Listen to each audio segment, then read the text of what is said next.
Hello guys, welcome back to our new brand mini vlog.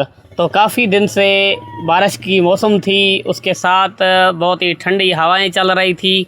तो अचानक से गर्मी आ गई है हमारे शहर में, हमारे किंजर पिताफी में। तो सुबह को सामान वगैरह निकाला अपने शॉप का, कुछ न्यू सामान आया हुआ था क्योंकि जर्नल स्टोर का शॉप है तो रोज़ाना हर सामान न्यू आता रहता है। चप्पल श्रृंगार का सामान, उसके साथ साथ बुक स्टोर का सामान, बाल वगैरह।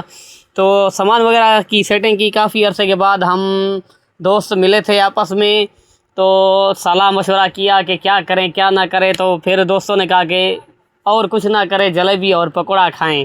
तो हमने ये मंगवाए और करते हैं इसको इंजॉय, क्योंकि मौसम दोपहर का टाइम है तो अच्छी मौसम होने जा रही है। तो इसको एंजॉय करके हम गए अपनी जगह के ऊपर। जो मैंने पहले व्लॉग बनाया था कि यार मिस्त्री हमारा नहीं आ रहा था, वो मिस्त्री फाइनली आ गया है 2 से 3 मंथ के बाद। आजकल हमारे इलाके में मिस्त्री बहुत ही कम आते हैं, पता नहीं क्यों। हर कोई अपने घर में सोया हुआ है गर्मी की वजह से शायद, या उनको जो है रोज़ी अच्छी होगी है, फिर किसी की सुनते भी नहीं हैं। उसके साथ साथ जब हम रोज़ाना इसको दिहाड़ी पे रखते हैं तो ये काम बिल्कुल नहीं करते, सारा दिन बैठे रहते हैं, इधर उधर जाते हैं।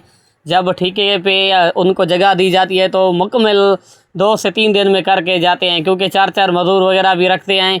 समझ इनकी नहीं आती तो हम इनसे रिक्वेस्ट करते हैं कि यार काम सही किया करो और रेगुलर आया करो, हमें मत तड़पाया करो। आज मिस्त्री आए, सारा दिन उन्होंने अच्छे तरीके काम किया था क्योंकि ठेके पे हमने उसको जगह दी है। तो आप लोग देखें और कैसे काम हो रहा है और हमें भी बताएं कि छोटे भाई भी कमरे में पानी लगा रहे हैं क्योंकि यहाँ पे बैठते हैं। वो कहते हैं कि ठंडी जगह बने, और ठंडी जगह में मज़ा है बहुत आता है बैठने का। उसने छोटे पंखे भी लगाए हुए थे अपने रूम में, क्योंकि यहाँ पे सारा दिन गुजारना पड़ता है और सारा दिन मिस्त्री काम करते हैं। तो 1 न 2 बड़े लाजमी बैठते हैं जगह के लिए, और उनकी चाय का बंदोबस्त होता है, पानी का बंदोबस्त होता है, क्योंकि गर्मी लगी होती है। तो इसकी वजह से उम्मीद है कि हर रोज़ ऐसे ही मिस्त्री आएंगे। 1 हफ्ते का हमारा जो जगह का काम रहता है वो मुकम्मल करके जाएं। बादलों ने डेरा जमाया हुआ है शाम के वक्त।